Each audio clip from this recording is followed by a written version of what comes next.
it comes down to the basics. Like actually look someone in the eye, shake their hand, and like get to know them. Like those are things that were just like normal traits back like when I was growing up and being brought up in, and just having that respect for the men and women to your left and right.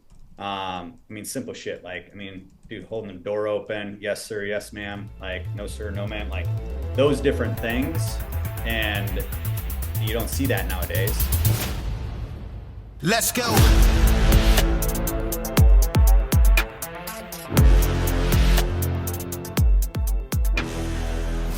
Welcome to Citizen. We've got a special guest today, Jake Arvold from Phorm Outdoors. How's it going? Going good, man. Appreciate you having me. Yeah, for sure. We like your products. So there's probably some on the desk behind me there. I see some Opti Greens, yeah. And a red Solo cup. That's nice. Hey, R.I.P. Toby Keith. Yeah. Yeah. I don't really care, but apparently he was in the red. I don't understand that joke, but my guy, my co-host Ross on Drinker Bros has been talking about it ever since it happened. He was like throwing red Solo cups all over the office. Oh, really? I guess Toby was just a drunk asshole, right?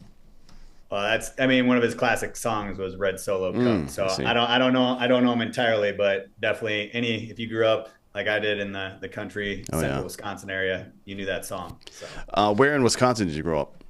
Menominee, Wisconsin. Literally right in from Minneapolis. Yep, me no money. Yeah. Right in from Minneapolis, Minnesota. So you guys get the all the people on Saturday coming over to buy spotted cow because they can't buy it on Sunday, or can't buy it at all, but you know. Yeah, exactly. Yeah. That's exactly what happens. So tell me about growing up in Menominee. Yeah. What do you want to know? Well, the weather sucks.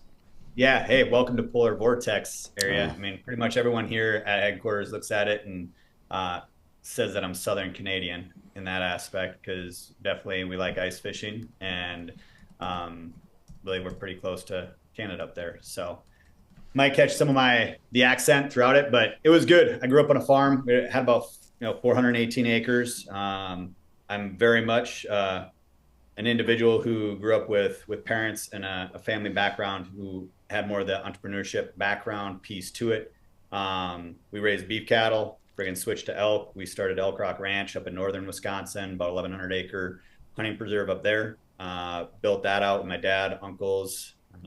Honestly, just super blessed, fortunate for the family that I did get brought up in and the opportunities that I had. And I mean, shoot, man, my original gym days were chucking square bales, picking rocks, and I was the fat farm kid growing up. So it's crazy how one door closes, other doors open up and leads us down here. Yeah. So what were you doing before Phorm? Yeah. So before Phorm, I went through, of course, up in Wisconsin. I started actually a CrossFit gym, the Machine Shed Sports Performance.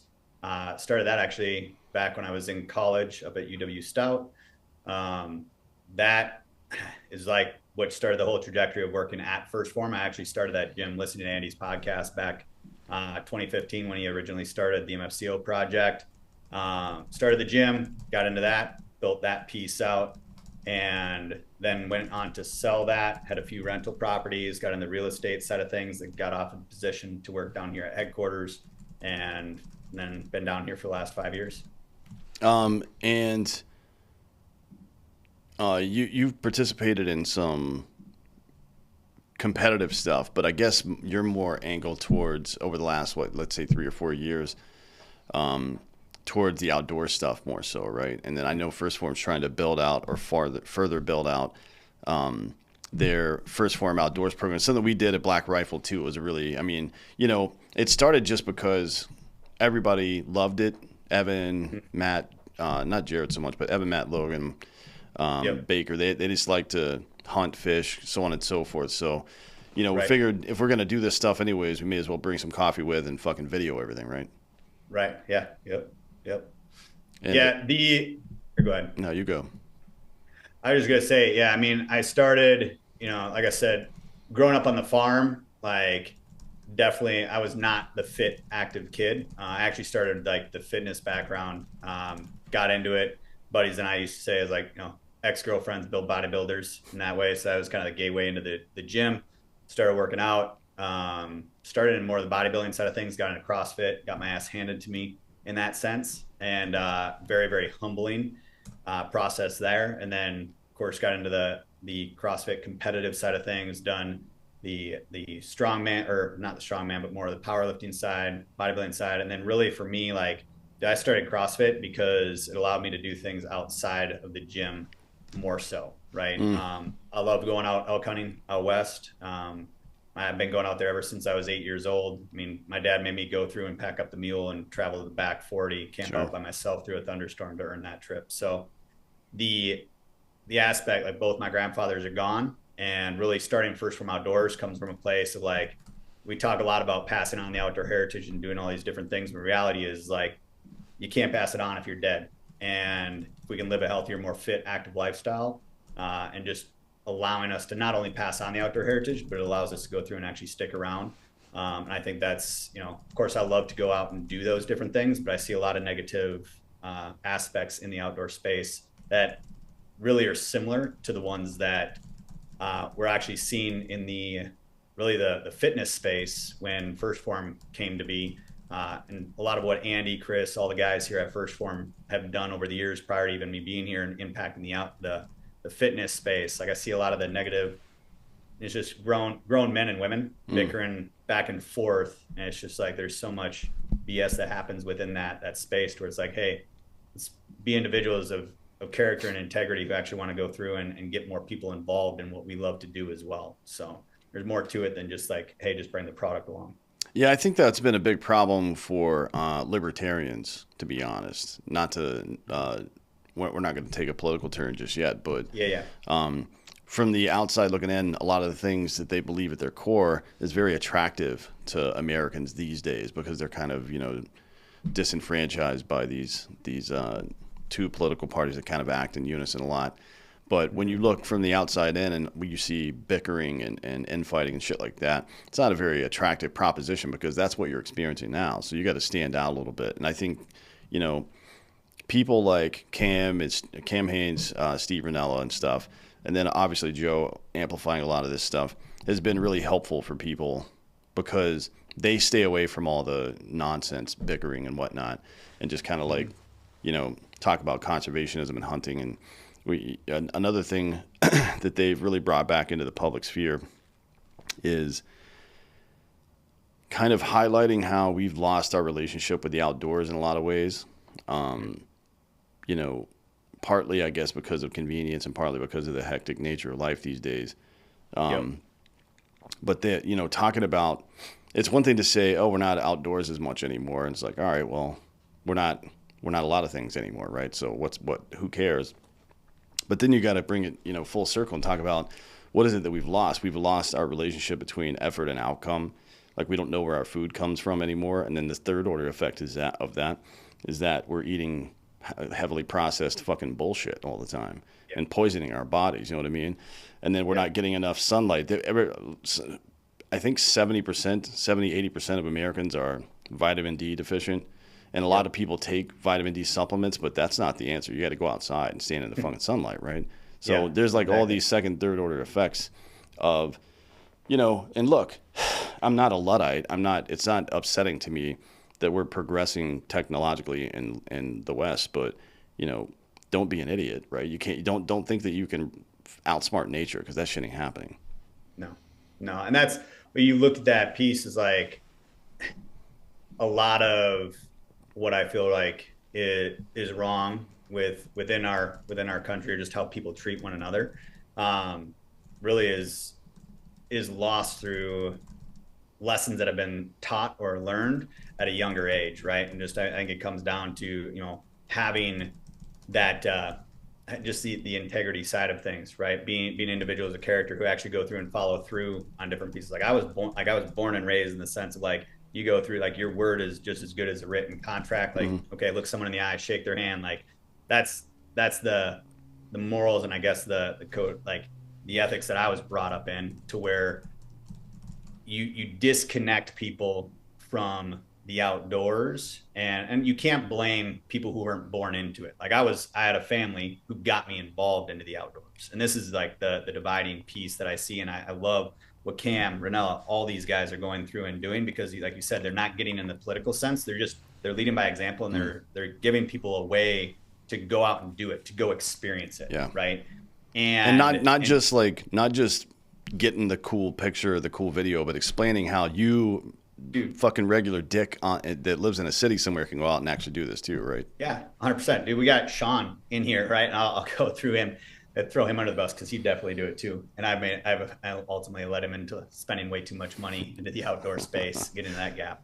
But like, dude, he's from Long Island, New York. Like his parents and everything now ultimately think like he's been lost to the dark side kind of thing, because he's got a beard, drives a truck, shoots guns, gets out into the outdoors. Like I brought him over to a baby shower at my house and took him down into the basement, went through, I got my little like bow range and everything set up there, let him shoot my bow. And then I was like, dude, it's like, what do you think? He's like, oh, that's pretty cool.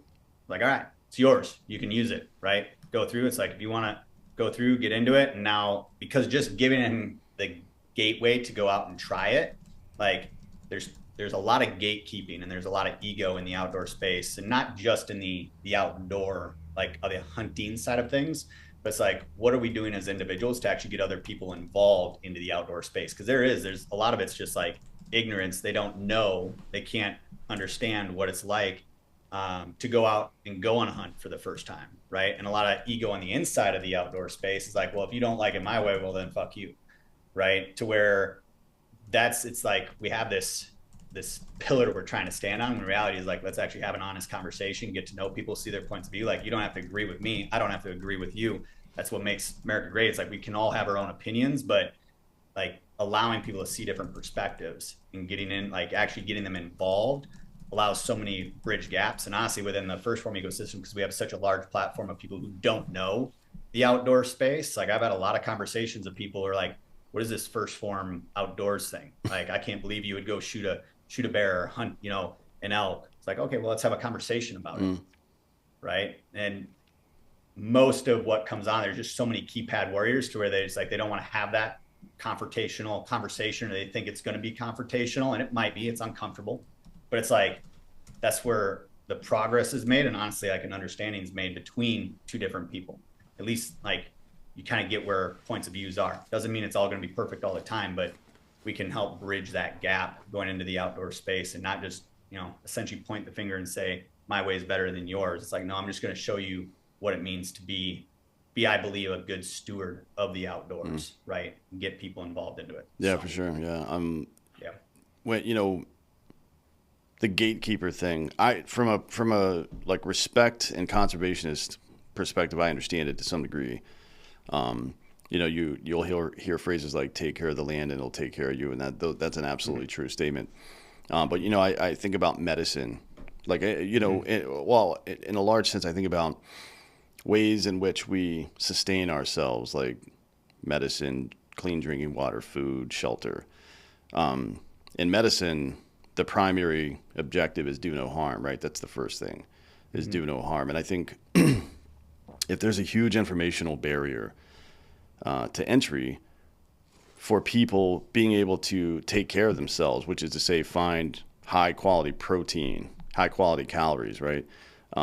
Or get the benefits of outdoor life, whether it be, the way that it affects your mood, or whatever else is going on out there, getting vitamin D even.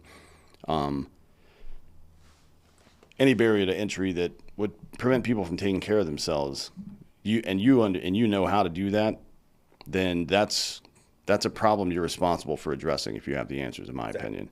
You know what I mean? It's like being a gatekeeper and trying to hoard that stuff or keep it for yourself or something like that, that makes you an asshole, actually, not somebody that's like, oh, I stand up for the hunting community. It's like, no, I stand up for human beings. You know what I mean? That should kind of be your focus there, I think. So whenever I see that stuff, I kind of roll my eyes a little bit, but it is something of an issue. But the good news is those people can go fuck themselves. They can't stop me from telling people shit, right? Yeah. Well, that's to your point. Like, you're an asshole if you have the information, you're not willing to go through and share it. Well, you're the asshole, but you also can't be upset that you're not getting the recognition for not going through and supplying the information that people can benefit from, right? And people can thrive from. And that's where you see a lot of that in the outdoor space, the hunting space. Like you see a lot of people down social media, right? And like bash social media and all these different areas. Well, social media is like a hammer. You can use it to build a beautiful home or break the beautiful home.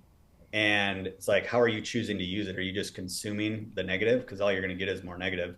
It's like, or are you trying to be a part of the solution and put positive things out there? It's like, you look at Cam's going out, leading by example, living the lifestyle, getting after it, like doing great things that I believe in the outdoor space. And there's a lot of people who go through and bash him for doing different things or putting it on social media. Is like, well, what is that doing for the outdoor space or the outdoor community?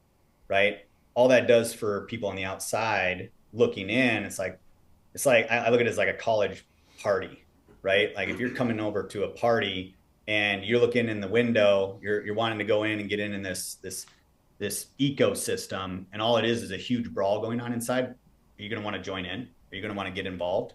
No. You're going to go find something else, or you're going to go through and be like, well, that's just how those people handle it. It's like, Yeah. how are we treating each other inside? And to your point, like, dude, there is no better feeling in the world.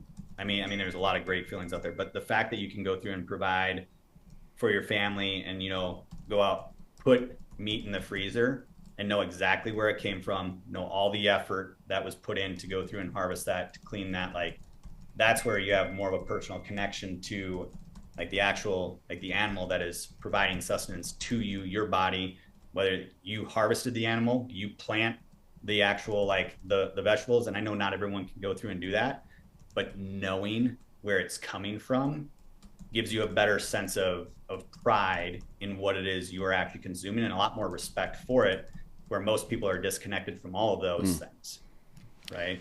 I mean, that's look at COVID, right? Like I think one of the best things that ultimately came from that kind of scenario is showed people like how dependent they are in different areas.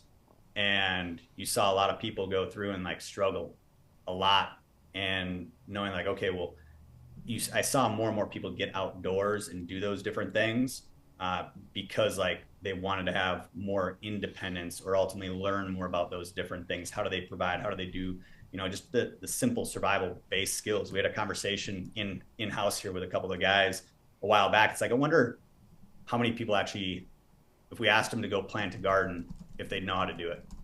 Simple shit. Yeah, I think, decentralization is a big buzzword these days, but, one of the things I like to tell people a lot is that if you're one of these folks who wants limited government intrusion in your life, then you really got to be careful about, which shortcuts you take, because you're building pathways for other people to take those shortcuts, and they go from pathways to streets to roads to highways, you know what I mean? And the infrastructure builds up around them, and it becomes prohibitive to take any other kind of street to get to where you're going, or any kind of path to get where you're going.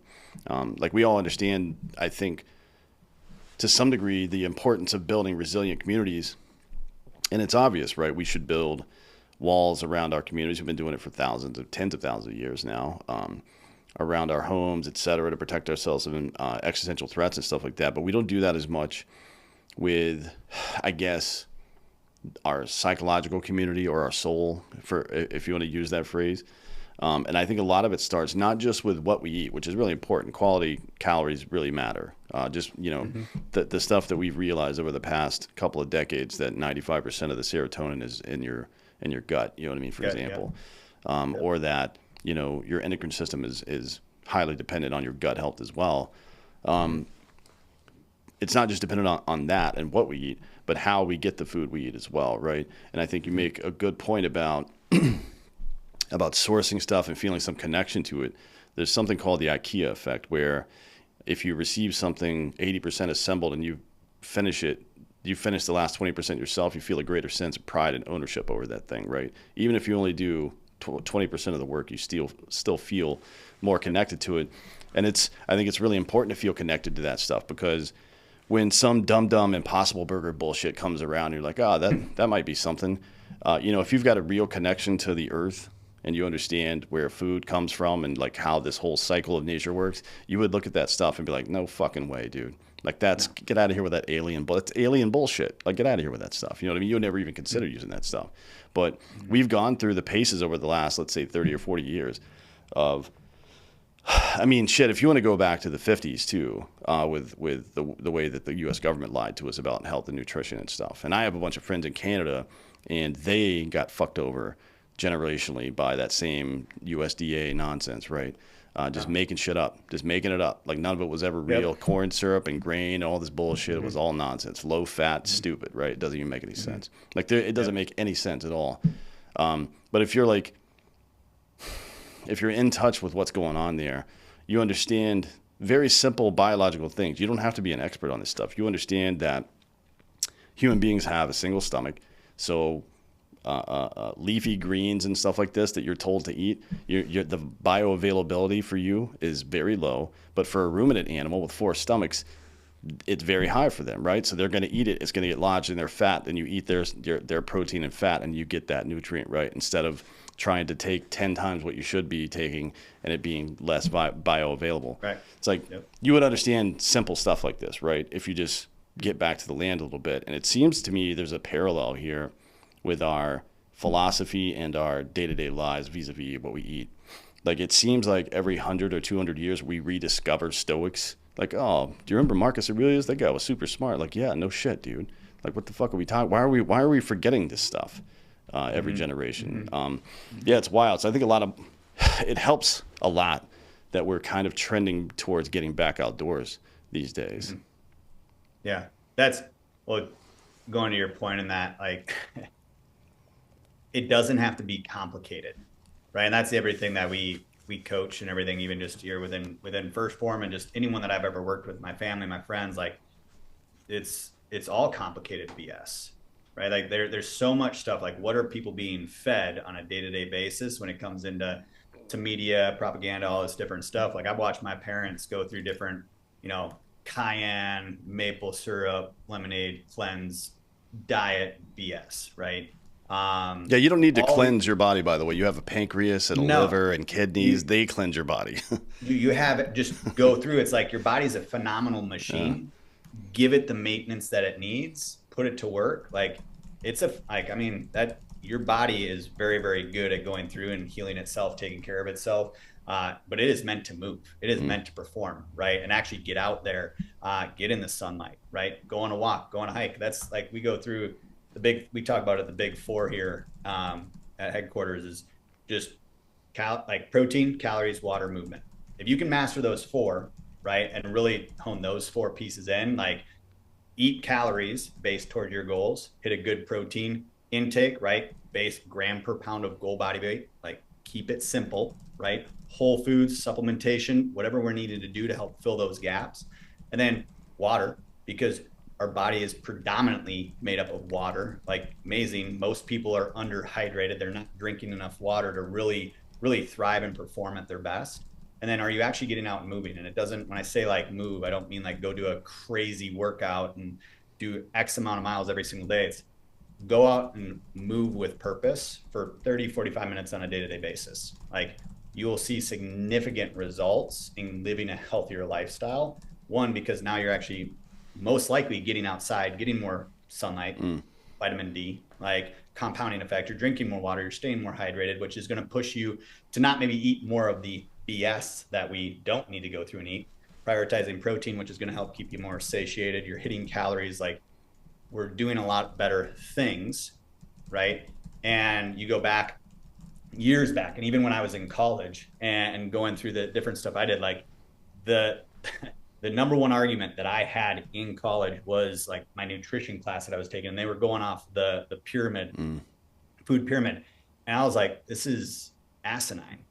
Like everything that, I didn't know a lot. I still learn. I have things to learn continuously going forward, but I knew that well enough to know like this is something that is bought and paid for to go push different agendas in different areas, right? And like I've watched people literally change their lives by doing literally the opposite of what this is. And I think a lot of people just fall into a spot where they don't ask enough questions and they don't do enough of their research. They believe what's on the news and they run with it, or they see an ad or some famous individual who ultimately, they take their word for gold and run with it. Yeah.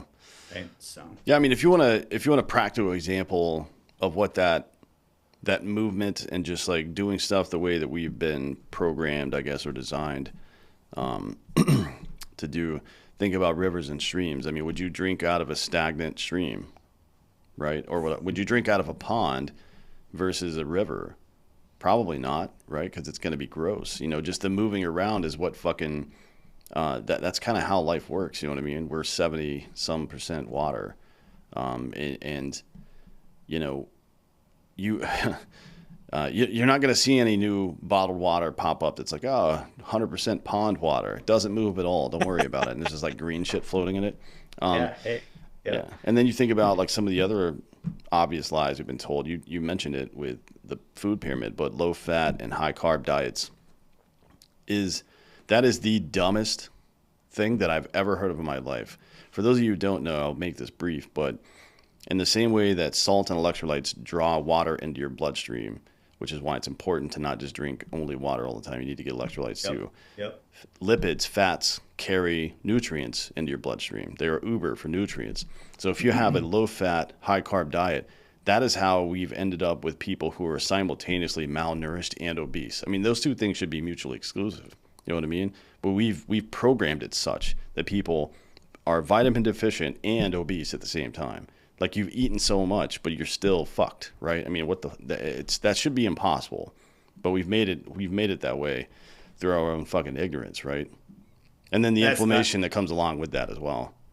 Yeah. Well, I think, like, again, it's looking at it's like, well, they say got to do this low fat diet. Okay, well, who's paying for that, right? Like, what agenda is being pushed there? Because honestly, at the end of the day, when it comes down to diet and nutrition, is like it's a math game. The further we get into it, is like you got protein, fats, carbs, and then really the big thing I wish I would have even known more about back when I started is like, what are you doing for the micronutrients, right? Are you getting enough vitamins and minerals into your diet? Are you looking at gut health? Are you eating foods that are rich in probiotics, digestive enzymes? A lot of that comes down. Like I see a lot of people who are doing, a lot more of this, the homesteader lifestyle side of things, and you see the trend pieces to it. My wife's got us rolling. I mean, we got chickens in our backyard and everything. But it's like, I mean, there's a lot of relevance to it of go through and make sure you're taking care of your body, giving the things that you need. Fats and carbs are interchangeable, right? Like what are we doing to move forward? Because yes, fats go through, help deliver those different nutrients, but also they play a huge role in your body. I mean, your hormonal responses, that is a huge factor to it. And it's like, it's kind of like anything. It's like too much of a good thing could be a bad thing, and if you go through and just eliminate everything, well, that's a bad thing. It's like, well, how do we go through and ultimately create just harmony between all of them, right? And what's going to allow you to perform at your best, feel your best. And, that whole elimination diet of well, we just got to cut everything out. That's what kind of life is that to be able to live as well? I think it's just most people go through and they grab whatever food they want, throw it in their mouth. They never even know what's in it. Yeah, it's crazy. When's the last time someone checked the nutrient label on the back of a Ben and Jerry's or anything? Yeah. Well, I would recommend not eating anything that comes out of a bag or a box if you can help it. Just if you really want to look, and I know that can be complicated, it can be expensive, it can be time consuming, but if you're going to eliminate stuff, if you're in that space now where you're thinking about eliminating certain things from your diet because you want to feel better, start with that. Anything that's been processed to any degree, even stuff that you don't think would necessarily be bad, maybe look into it because it probably is. If it's mass produced, it's probably fucked. And like that stuff, a good parallel for mass-produced food is social media. It is designed to keep you on the platform, right? They want to grab as much of your attention as possible. That's why MSG exists. It doesn't do anything. Like it doesn't make the food more nutritious or better or anything like that. All it does is tell your brain you're addicted to that now. That's what MSG does, right? And it's in so much stuff. Yeah, well, that's I think a simple thing to even start on that piece is like back when I coached a lot, just getting people in the idea of eating healthier is, hey, if you're going to the supermarket, you're doing these things like just stick to the perimeter, right? Like if you look at getting everything that you can get from the perimeter of the grocery store, right? Because you're going to have more of your fresh fruits, your vegetables, your meats, like all your produce, your proteins, all those things are out on that perimeter, eggs, all that stuff. And then all of the boxed and bagged things are going to be in the aisles, right? So that's just like a simple, easy thing for people to be able to go through and do. But even in that, it's like, I don't know, it's wild. We could go down a rabbit hole in that piece. Yeah, for sure. Well, I mean, like, and it's going to be a little bit different for everybody as far as Mm-hmm. macronutrients go. I think, depending on your environment and stuff like that, and then your heritage as well, where you come from evolutionarily, it's going to be a little bit different here and there, but, you can get it in the ballpark pretty easily by following some decent advice. You know what I mean?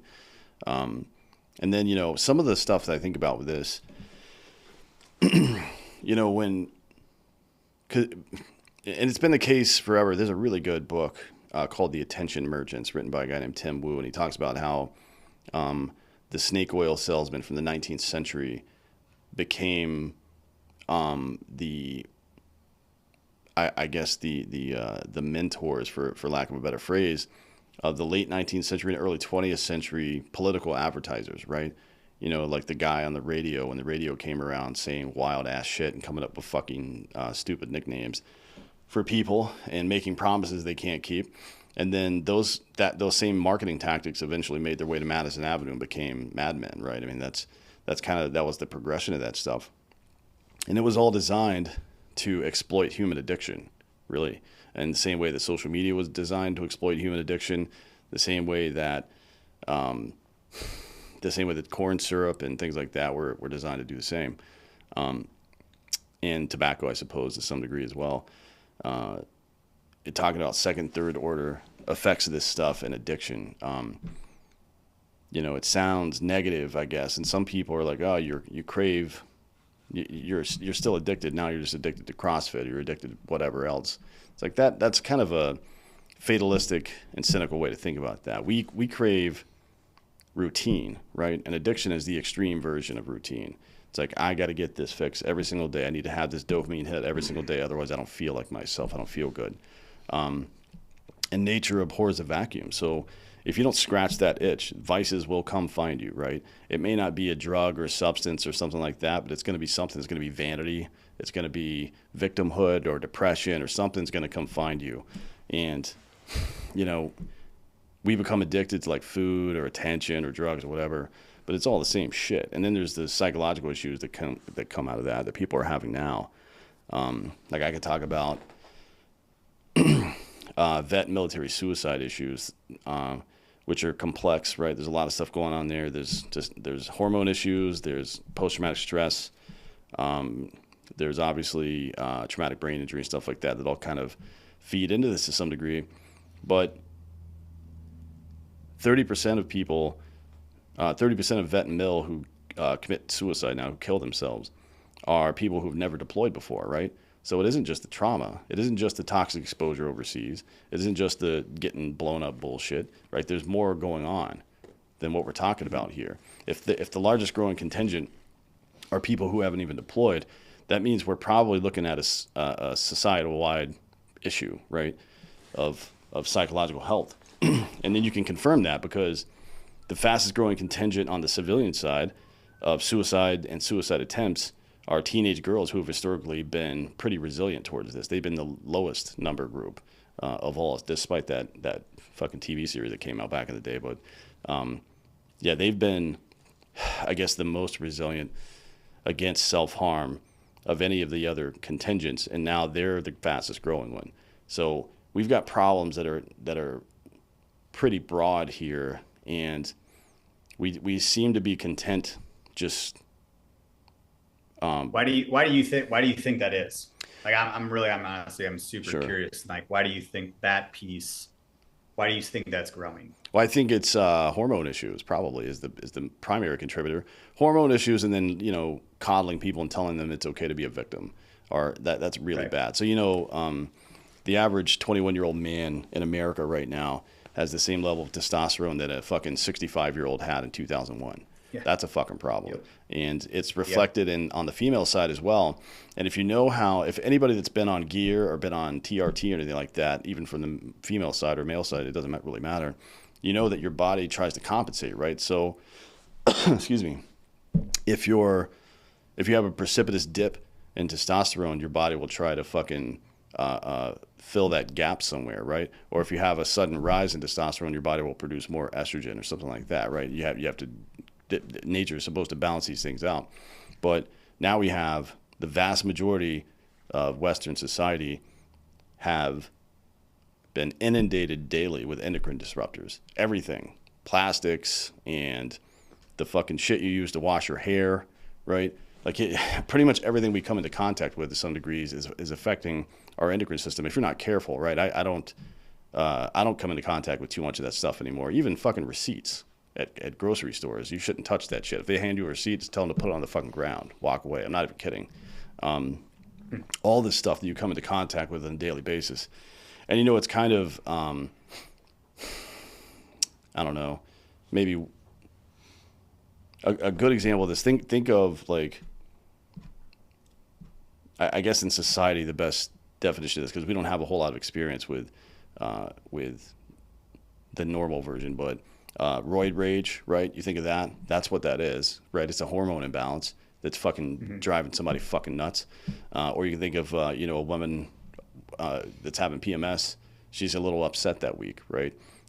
We've all dealt with the last one. I don't know if a lot of people have dealt with roid rage, but Most yeah, people have had that last yeah, one. sure, yeah, but I don't think a lot of people have dealt with roid rage. But it's not just women who experience that; men experience that too now, right? Yeah. So we don't even see that as an issue with the average ordinary man who's not on gear or anything.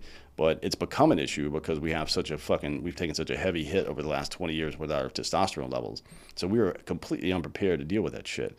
And then the real danger I think comes when things are going well in life, but your hormone levels are fucked and you still feel like shit all the time, both physically and mentally, and things are going well. That's the point. Because like if you're feeling like shit, you're like, oh, I got a cold, like, oh, I'll get better, right? Or if you're feeling like shit, you're like, I'm out of shape, I need to go get in shape. But if you're in relatively good shape, things are going well at home, and you still feel bad, that's a really dangerous point for somebody to be in, because there's no light at the end of that tunnel. You just think that's how life is now, and that sucks, Yeah, yeah, 100%. But I think that going off of that piece, I think you combined all those different things together, and you throw in social media and the comparison game and all that stuff, especially on the female side of things. Like, I mean, pick up TikTok or Instagram or any of this stuff and you scroll through, and it's like, I mean, my wife and I, we got a 3-year old, we got a 3-month old, just new little girl. And the more I look at that and just seeing those things is like, no one could have prepared me for the sense of urgency that brought to me. Like everyone says it's going to go through and change your life and everything, which of course it is. Like, I mean, if you have a serious bone in your body, you want to go through and make sure you're taking care of your family. But the urgency piece of like, what do I want her life to look like? And where do I want her to be brought up? Like, what do I want her to be able to learn? Who do I want her to surround herself by? I got to think a lot about what you're kind of talking about, and just, hearing that fact of young women being one of the largest growing, groups committed suicide and doing that. It's like, you look at all those different factors, the food and everything that's ultimately being applied in, but it's like, who are these young women going through and surrounding themselves by? And, what are they consuming even when they're by themselves? And what do they think it means to be, just a strong woman in today's society, right? And I think that's the same thing on the guy's side too. Like, there's a lot of that different stuff. It's like, dude, you don't see it. And we have a lot. I mean, majority of the guys that work here are younger individuals, and it's like, it comes down to the basics. Like, actually look someone in the eye, shake their hand, and like get to know them. Like, those are things that were just like normal traits back, like when I was growing up and being brought up in, and just having that respect for the men and women to your left and right. I mean, simple shit. Like, I mean, dude, holding the door open, yes sir, yes ma'am, like no sir, no ma'am, like those different things. And you don't see that nowadays. And if you don't have respect for the common individual, your neighbor, like how like what kind of self-respect do you have? Right. So looking at that is like how many people actually know their neighbors? And I don't live in a city. Like I grew up on a farm, like being in Missouri here. This is the close, like, I mean, I live in a cul-de-sac now and I have neighbors all around me Mm. and we know them all because they all have gardens and we got the chickens and like, they're all, I mean, shit, we moved into the community and we're probably the youngest couple in that spot. So it's like, they're wondering if we're going to go and party and rage and all this different shit. And it's like, no, hey, we're here to go through and, live our life. And we know all of them. Next door is Tom. He's like the local Santa Claus and everything. And it's getting to know those people who are actually our neighbors. Like I think about it nowadays, like how many people actually do know their neighbors, right? Especially in a city where maybe you live a foot away from them when it comes into like the buildings, right? Yeah. Or the apartments that you're in. And how do you treat them? Because that's, I mean, there's such a disregard to individuals, just humanity Yeah. in that sense. Well, it used to be like if you moved into a new neighborhood, and it's still true in some places. The neighborhood I live in Texas is like that, but there's only 180 people in the whole goddamn city. But when you move in, people come say hi, right? Or they help you move your shit in. I guess most people use movers these days, so that's not a thing. But it used to be that you would help somebody move their shit in, or you would at least bring them some food because you realize their shit's all packed up, so they can't cook for themselves, and you don't want Yeah. them to have to go eat fast food for the next week, right? Um, Yeah. and it's you got to find those opportunities to reconnect with people for sure because when grifters come by, and by grifters can be a lot of people, it can be snake oil salesmen or it can be the goddamn government. When they come by and we all know each other, they can't fucking play that he said, she said, mom and dad bullshit. We all know what the fucking deal is, right? We're like, nah, because they're like, oh, your neighbor next door said he was into this. Like, no, I can know for a fact that motherfucker's not into this. You're lucky that he didn't beat you to death when you fucking knocked on this door, to be honest. Um, Yeah. and another thing about this that you kind of mentioned is it matters who heroes in society are, right? Like the quality of people that are that people look up to is super important. Back in the day, during World War II, a lot of athletes and a lot of fucking actors left very promising careers to go serve in the military, for example. You don't see that much anymore. I mean, the only one I can think of is Pat Tillman, to be honest, who's done something like that. Maybe there's more, and I don't remember them, but you know, maybe you could call me a fucking curmudgeon for saying so, but if young women are looking up to the Kardashians and shit like that, we got a real fucking problem. This is like the people we elevate in society is a macro version of aspirational marketing, right? It's like you put those people on display because that's the people that you want others to be like.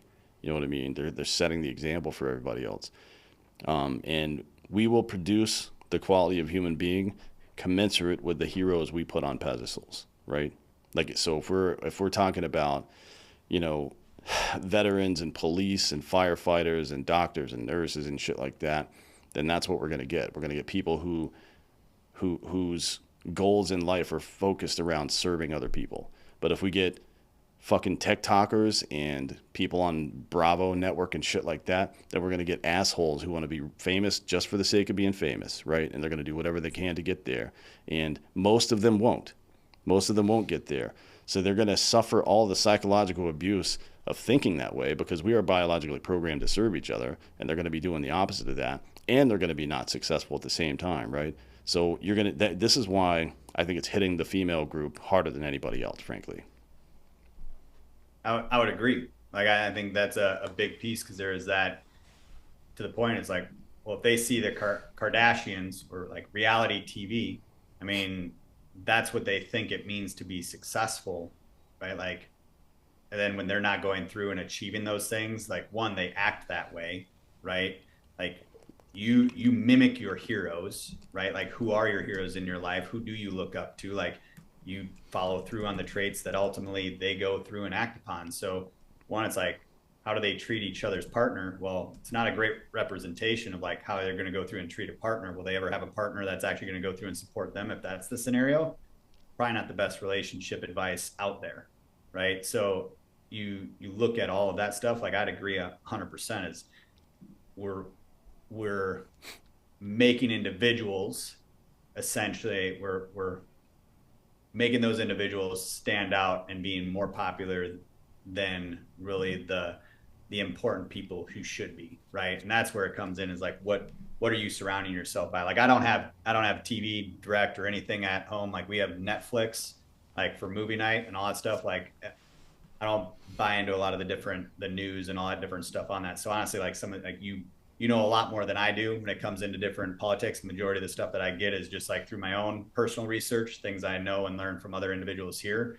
Like falling into a lot of that different propaganda stuff is just something that I'm just my wife and I both ultimately stay away from. So Yeah, you're lucky, and it's another, some of the heroes that we've had in the past, like it's just different, because there will be some intersection of popularity, right? So people that are in the entertainment industry, whether it's athletes or musicians or whatever else, actors and shit like that, there's going to be more eyeballs on them than the average person, and just because that's what they do, right? right. And it's easy to tell people, well, I shouldn't listen to what these people think and blah, blah, blah. There's a bunch of out of touch assholes. It's like, yeah, but we've been listening to them for a long time. Let's not pretend like we didn't. It was just the quality of person was quite a bit different. People like Walter Johnson, who was a baseball player, and Ted Williams and Joe DiMaggio, they went to serve their countries during the time of war.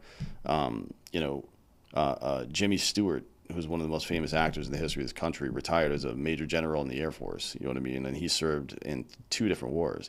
It's like, not that everybody's got to serve in the military or anything like that, but it used to be a lot closer. Like that group of people who serve and the group of people who entertain used to be quite a bit closer than they are today. So, I'm not sure, it's certainly a good advice not to listen to those assholes now, but it would be, I think, a great benefit to our country and to our culture if we were able to, reclaim some of those people a little bit. And there are some really good dudes out there that I know that are very successful actors who do this stuff a lot, like my buddy Clayton Crawford, David Boreanaz, who everybody knows from like SEAL Team and Buffy and all that shit, and all the guys that he works with. AJ Buckley's a good buddy of ours. Neil Brown, all those guys. Justin Melnick. They're just like super quality dudes who go out of their way. Gary Sinise is another one, Lieutenant Dan, who just goes out of their way to serve people and shit like that. And I don't think, we spend way too much time bitching about all the bad ones and not enough time talking about the good ones. Good ones. Right? So it's like, Yep. think about, there's 100% of media that's going to happen and a conversation about media. Are we going to spend all of it listening to and talking about the bad ones? Or are we going to fucking carve out a little section for these people who are actually doing good work? You know what I mean? Right.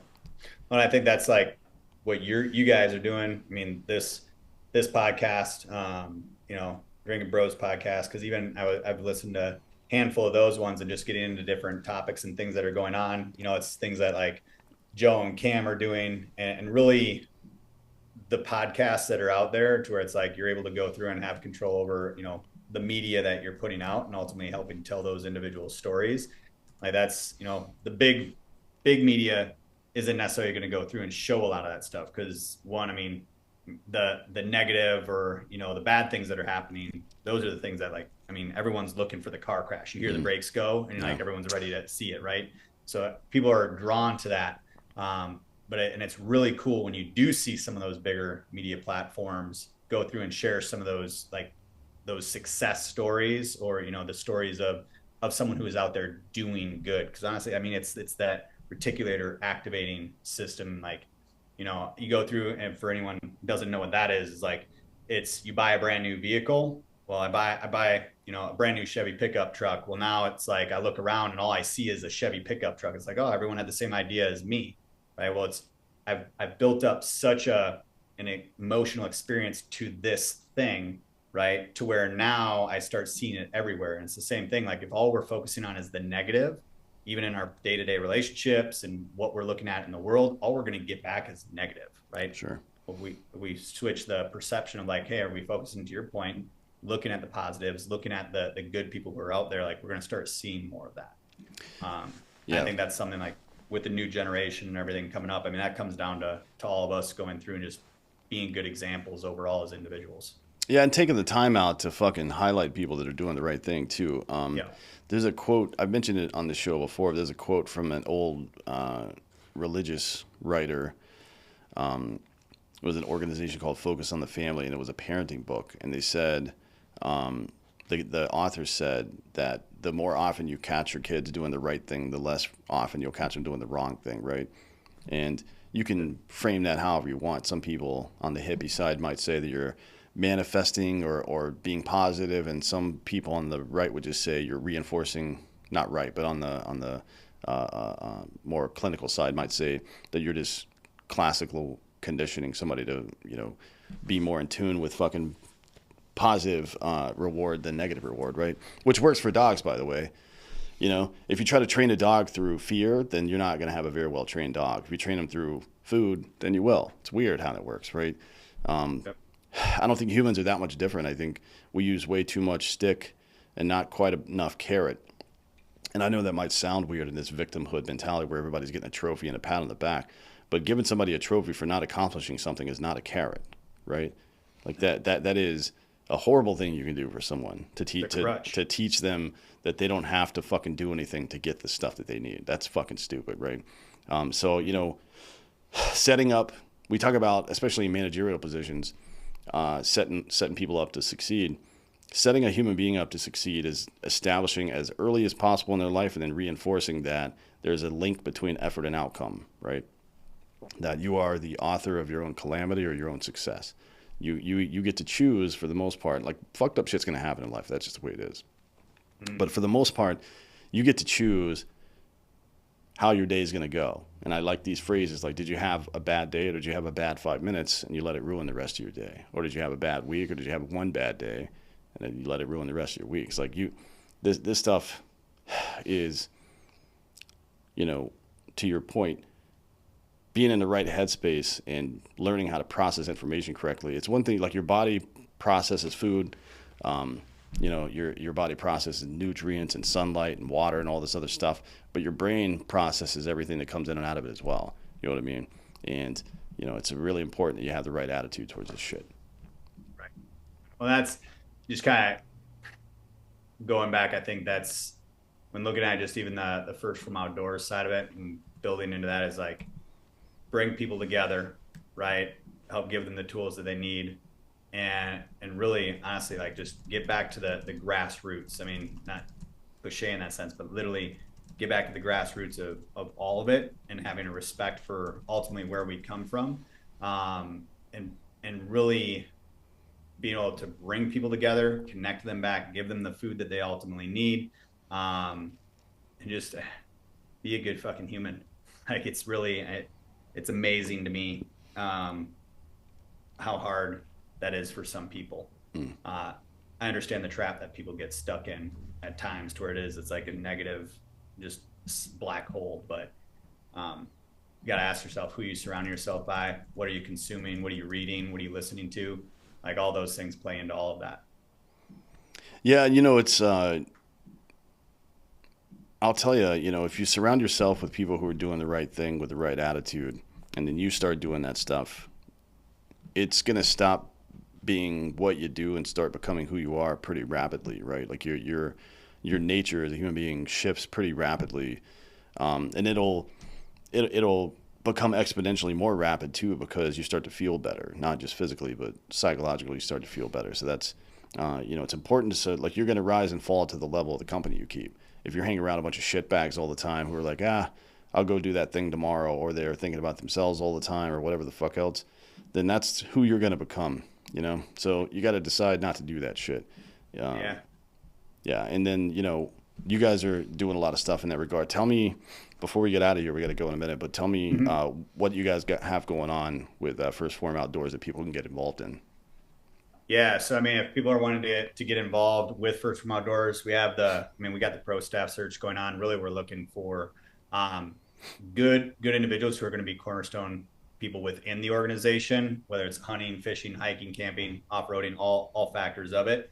We have that going on. You'll be able to get in on that piece, checking out on the website, just firstformoutdoors.com. And then outside of that, in First Form Outdoors private Facebook group. That is a community that I'm very, it's a community of what we've kind of all talked about, right? Live a lifestyle allows you to experience more of the outdoors and surround yourself by good people who believe in those same values and the overall mission to it. So that Facebook group is open to anyone, everyone. It is private because I want to make sure that we're keeping the shit bags out of it when it comes in, or the people who are just trying to stir the pot in those different areas. So do hold standards within that group.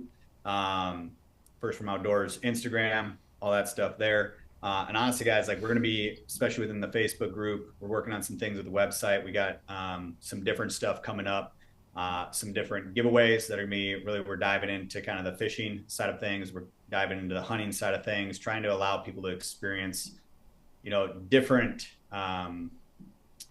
different outdoor experiences that maybe they wouldn't have been able to go through and experience in their lifetime. Like I said earlier, like I grew up on a farm in central Wisconsin. Well, I've been going out elk hunting ever since I was 8 years old. And I'm very fortunate and blessed to be able to be brought up in that family. But I also know like a lot of people never had those opportunities. And a part of the First From Outdoors piece is like giving people the opportunity to get out there and experience it with friends, family, the people that they want to be able to experience it with. So we got some cool things coming down the pipeline. I would just keep your eyes open for things as they transpire moving into 2024 here. You guys can always go through if you ever have questions or anything like that. You can always reach out to me just at Jake Arvold on Instagram. We got a lot of stuff in the pipeline, that's for sure. And I'm excited for what 2024 is going to ultimately hold as we move further and further into it. Sweet, yeah, and probably some decent partnerships to keep an eye out for as well. Yep. And then before we get out of here, tell everybody where they can find you again. Jake Arvold, Arvold on Instagram. Where else should they reach out if they need any information on this stuff? Yeah, so just Jake Arvold on Instagram. Jake Arvold is Arvold, and then you can same thing. Jake Arvold on Facebook. You can get into that Facebook group. I manage that thing on a day-to-day basis. So if you do join that, like you'll get a message and everything from me coming into it. Those are really the two main platforms overall. Sweet. Well, look, man, thanks for coming today. It's been a good conversation. I like what you guys are doing over there. It's important to get people back outdoors and doing it in a way that is, I guess that lowers the barrier to entry to understand how you do some of this stuff so you can get out there and get the benefit of it. So thanks for coming today and talking about all that. Yeah, appreciate it, Dan. It was awesome having on. Yes, sir. And thank you all for listening. This has been Citizen.